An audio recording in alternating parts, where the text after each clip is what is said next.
प्रेम से बोलिए श्री गणपति देव भगवान की जय। जय श्री कृष्ण भक्तों, श्री हरि विष्णु भगवान की जय, लक्ष्मी नारायण की जय।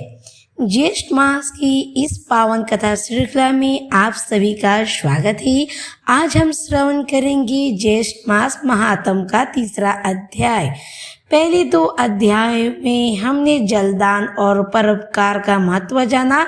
आज के अध्याय में हम जानेंगे कि कैसे एक अनजाने में किया गया व्रत भी मनुष्यों के 7 जन्मों के पापों को नष्ट कर देता है।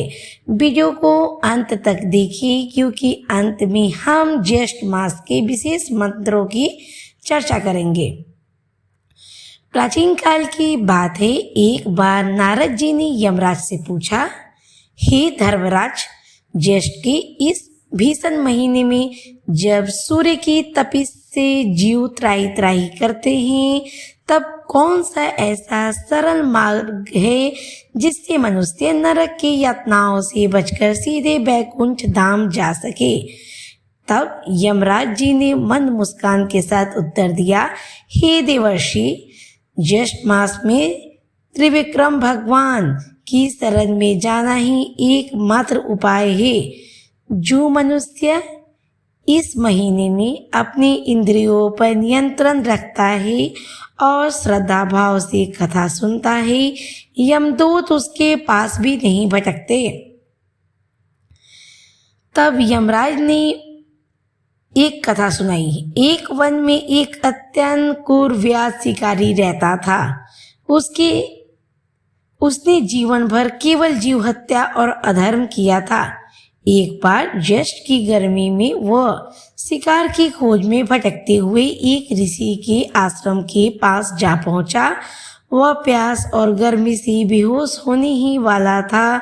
ठीक उसी समय आश्रम में एक विद्वान ब्राह्मण ज्येष्ठ महात्म की कथा कह रहे थे। व्याध के कानों में अनजाने में कथा के कुछ शब्द पड़े। जो मनुष्य ज्येष्ठ में प्यासे को जल पिलाता है, वह साक्षात नारायण की सेवा करता है। व्याध के मन में ना जाने कहां से दया आई। उसने अपने पास बचा हुआ थोड़ा सा जल वहां बैठे एक दुर्बल और प्यासे हिरण को पिला दिया। ज्येष्ठ की उस भीषण दोपहरी में प्यासे जीव की रक्षा करने का पुण्य इतना बढ़ा हुआ कि व्याध के भीतर का अंधकार मिटने लगा।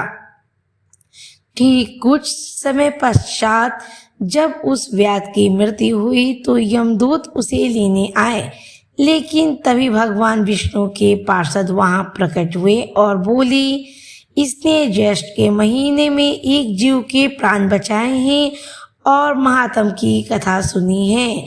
अब वह पाप मुक्त हो चुका है। तब यमराज ने नारद जी से कहा, हे मुनि, ज्येष्ठ मास के शुक्ल पक्ष की निर्जला एकादशी इसी अध्याय का सार है।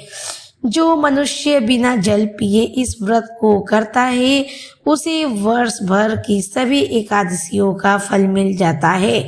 ज्येष्ठ में अन्न से ज्यादा जल और जप का महत्व है। तो भक्तों, यह था ज्येष्ठ मास महात्म का तीसरा अध्याय।